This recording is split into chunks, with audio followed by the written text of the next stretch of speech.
Hi, you're watching Timeline on Plus One TV, presented by Basement 247 Studios. My name's Tyler Pollard.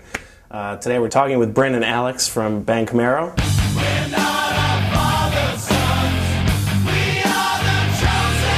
Today we talk about some of their early experiences to get to know a little bit about what changed them from a music fan into a performer. And why don't we start with you, Alex? My earliest memories of music was when I was really little, and I think my dad coming home really early in the morning and started blasting the Sex Pistols, like Nevermind the Bullocks, and he'd come and grab my brother and I from bed and just kind of like race us around the house, and then that would just turn into these weird afternoons just listening to things like Blondie and The Police and NRBQ. One of my favorite pastimes was just go to the local store in Amherst, Massachusetts called Albums.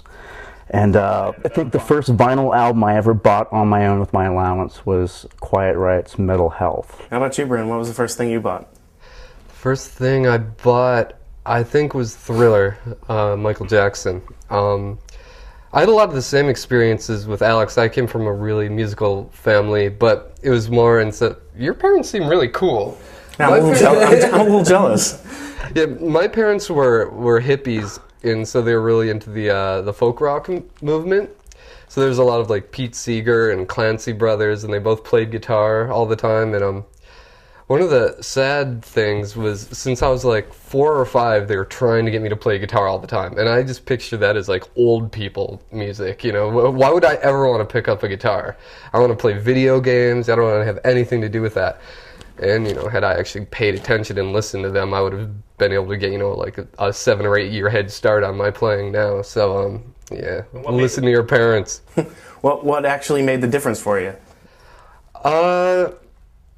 Rock.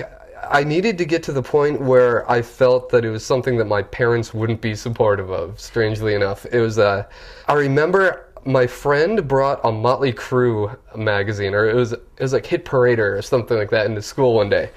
And I knew from the second I saw these guys that were supposedly worshiping the devil and had this crazy hair that my parents were not going to like it. Do you remember like one of the first real guitar heroes that you thought was the defining shredder?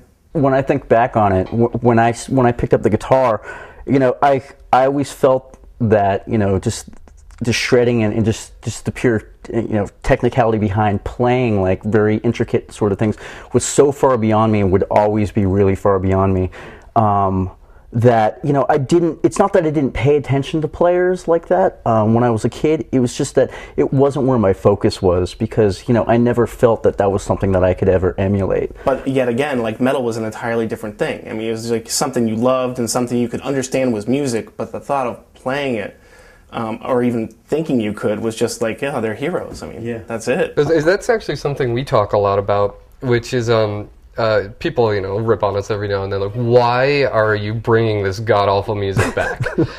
And our argument is usually like, listen to Def Leppard songs. They're great pop music. It's really good hooks, and had they not been wearing spandex and their hair wasn't so stupid, it could possibly like stand the test of time right now. How do you think everything that happened since then through alternative rock and grunge into new metal has brought you back to those values that shaped you? As I got older, I went through the same thing that I think a lot of people went through, when Nirvana's Nevermind, hit the mainstream. I went right along with it up until that point. I'd been playing guitar for a couple of years, learning Megadeth records, and then here comes Nevermind, this record that, it's just power chords, and there was some at that time was completely foreign to me. I didn't even know how to play along with it. At that point, when Nirvana hit, that's when all the rules changed. Is there any one specific value that you see as a direct correlation of some of your heroes that you work into your routine for writing or performing? The one value, we're doing a good job in doing what we do in preserving all the great things about songwriting that we love. I mean, we're playing a lot of guitar solos, and we have a lot of shout choruses in our songs, but really the bottom line for us is we want to make sure that we're writing good pop music.